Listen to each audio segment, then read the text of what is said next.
Friends, இன்றைக்கி வந்துட்டு நம்ம டெலிவரி ஆன பிள்ளைங்களுக்கு கொடுக்குற ஒரு பொருள் பண்ண போகிறோம். வெந்தயம் வச்சு செய்கிறது. அது வெந்தயம் வந்து ரொம்ப நல்லது உடம்புக்கு, இடுப்புக்கெல்லாம் நல்ல பலம். இப்போ நம்ம வீட்டில் டெலிவரி ஆன பிள்ளைங்க இருந்தாங்கன்னா அவங்களுக்கு பால் வர்றதுக்கும் இடுப்பு பேக்குக்கு நல்ல பலம் வர்றதுக்கும் நம்ம என்ன செய்யணுன்னா, ஒரு 2 டேபிள் ஸ்பூன் அவ்வளோ வெந்தயம் ஓவர் நைட்டில் நல்லா கழுகி ஒரு கிளாஸ் தண்ணியில் நனைச்சி வச்சுக்கணும். இப்போ இந்த மாதிரி வெந்தயம் எடுத்துக்கிட்டு 2 டேபிள் ஸ்பூன் அவ்வளோ நல்லா கழுகின வரைக்கும் இந்த மாதிரி ஒரு கிளாஸ் அவ்வளோ தண்ணி ஊற்றி நனைச்சி வச்சிடணும். ஃபஸ்ட்டு நம்ம வெந்தயம் கழுகிக்கலாம் வாங்க. பாருங்கள் ஃப்ரெண்ட்ஸ், நல்லா வெந்தயம் கழுகிட்டோம்.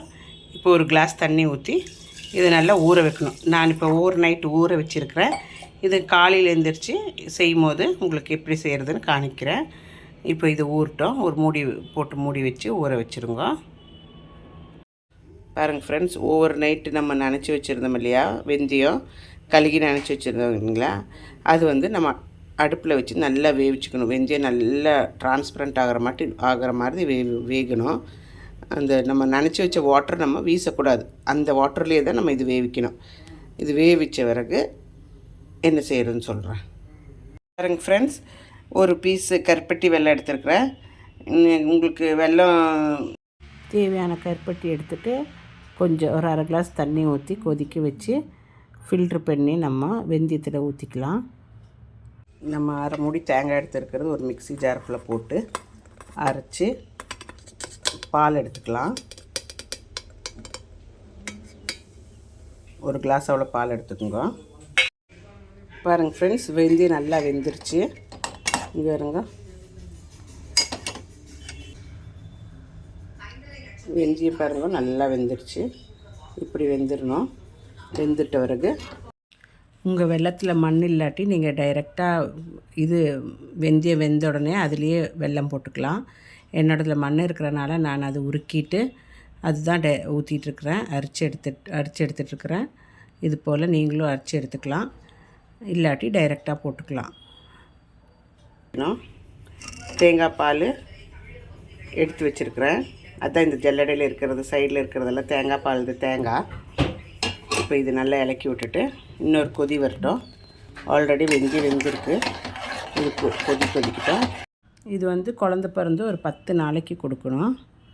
அப்புறம் பாருங்கள், இப்போ கொதிக்கி வந்துருச்சு. வச்ச பிறகு பாருங்கள் ஃப்ரெண்ட்ஸ், ஒரு கிளாஸ் தேங்காய் பால், கெட்டி தேங்காய் பால் எடுத்து வச்சுருக்கிறேன்.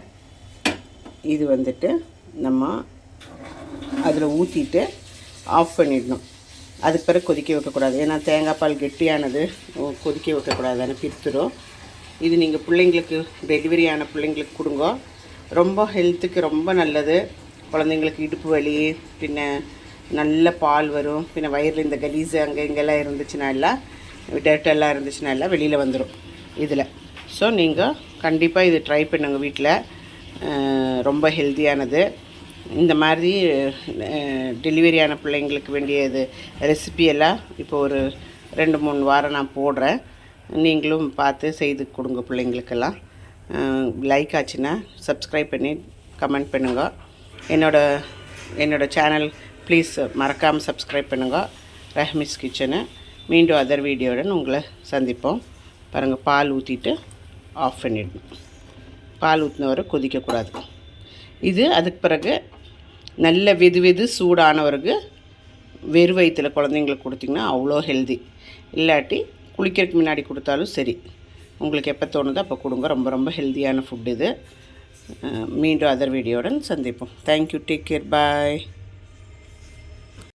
குழந்தைங்கன்னா டெலிவரி ஆன பிள்ளைங்க